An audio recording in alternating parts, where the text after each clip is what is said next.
وہ لوگ ہندوستان کے دیگر ترقی یافتہ علاقوں کے لوگوں کی طرح باشعور بن گئے۔ مین کے ایک امپورٹنٹ رول ادا کیا یہ ایجوکیشن میں اور کلچر میں۔ اس کے بعد تھرڈ ون پہ ہے awakening political manners in Muslim province of Peshawar. اس میں کیا تھا کہ اسلامیہ کالج پشاور نے مسلمانوں میں سیاسی شعور بیدار کرنے میں اہم کردار ادا کیا، لہٰذا وہ سیاسی کھرے اور کھوٹے میں تمیز کرنے کے قابل ہو گئے۔ اس تعلیمی ادارے نے صوبہ سرحد کے پٹھانوں کو، جو غیرت مند ہونے کے ساتھ ساتھ نہایت سادہ لوگ تھے، سیاسی لحاظ سے منظم کیا۔ فورتھ پہ ہمارے پاس آ جاتا ہے ٹریننگ آف مسلم لیڈر۔ اس میں کیا تھا، اسلامیہ کالج پشاور نے مسلمان قائدین کی تربیت میں اہم کردار ادا کیا۔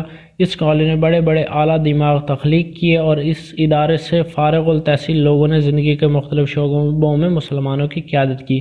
کیا ہوا کہ جو مسلمانوں نے اسلامیہ کالج پشاور سے تعلیم حاصل کی، جب وہ تعلیم حاصل کرنے کے بعد اپنی عملی زندگی میں گئے تو مختلف شعبوں میں انہوں نے مسلمانوں کی قیادت کی اور مسلمانوں کا نام بلند کیا۔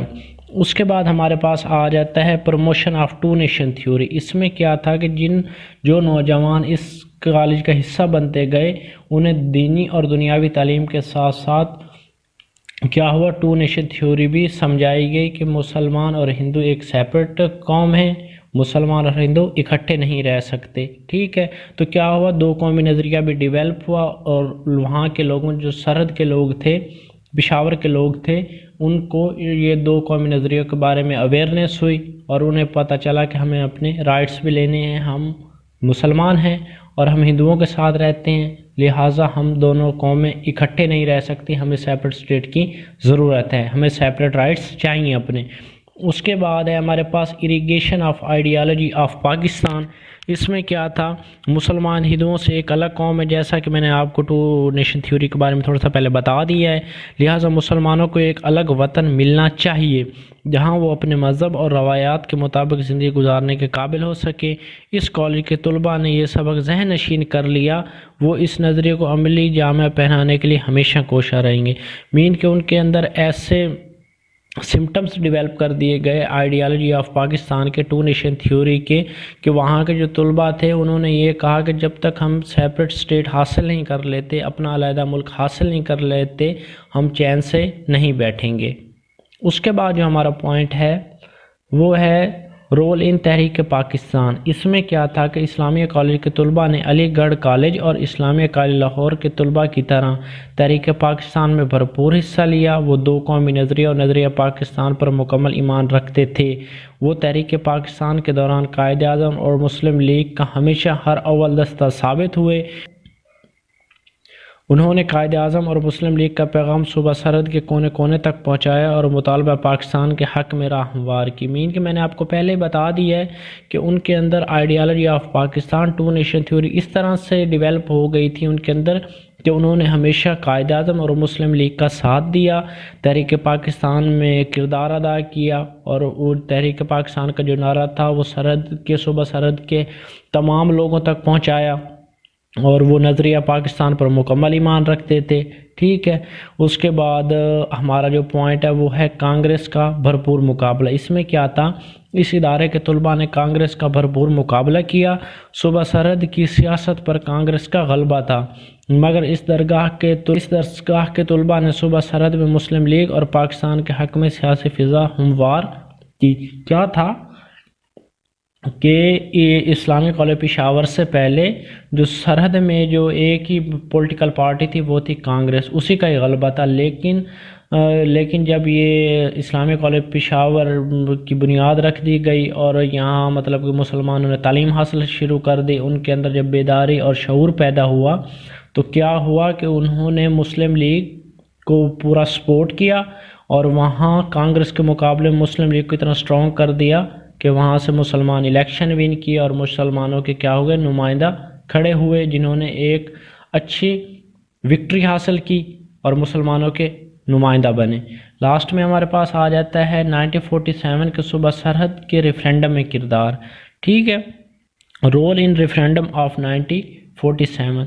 3 جون 1947 کو تقسیم ہند کے منصوبے کی روح سے یہ طے پایا تھا کہ صوبہ سرحد میں ریفرینڈم کرایا جائے گا اور عوام سے رائے لی جائے گی کہ وہ ہندوستان سے ملنا چاہے چاہتے ہیں یا پاکستان کے ساتھ رہنا چاہتے ہیں۔ اس میں اسلامی کالج پشاور کے طلباء نے اس ریفرینڈم میں بڑھ چڑھ کر حصہ لیا۔ ان طالب علموں نے صوبہ سرحد کے دور دراز علاقوں تک، جہاں تک عام حالات میں رسائی ممکن نہ تھی، سفر کیا، اپنی گراں سے خرچ کر کے لوگوں کو قائل کیا کہ اگر وہ بحیثیت مسلمان زندگی گزارنا چاہتے ہیں تو انہیں پاکستان کے حق میں ووٹ دینا چاہیے۔ چنانچہ ان طلباء کی کوششوں سے اور کاوشوں سے صوبہ سرحد کی عوام نے ریفرینڈم میں پاکستان کے ساتھ الحاق کے حق میں رائے دی اور صوبہ سرحد کا پاکستان سے الحاق ہو گیا۔ اس ضمن میں اسلامیہ کالج پشاور کی طلباء کی خدمات قابل تحسین ہیں اور ناقابل فراموش ہیں۔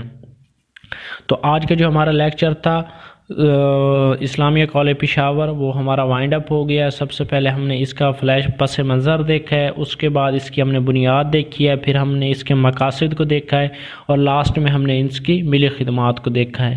تو امید کرتا ہوں کہ آپ کو جو میرا آج کا لیکچر ہے وہ پسند آ گیا ہوگا۔ اگر پھر بھی آپ کو کوئی کیوری ہے، کوئی کویشچن ہے، تو آپ کمنٹ سیکشن میں میرے سے کویشچن کر سکتے ہیں۔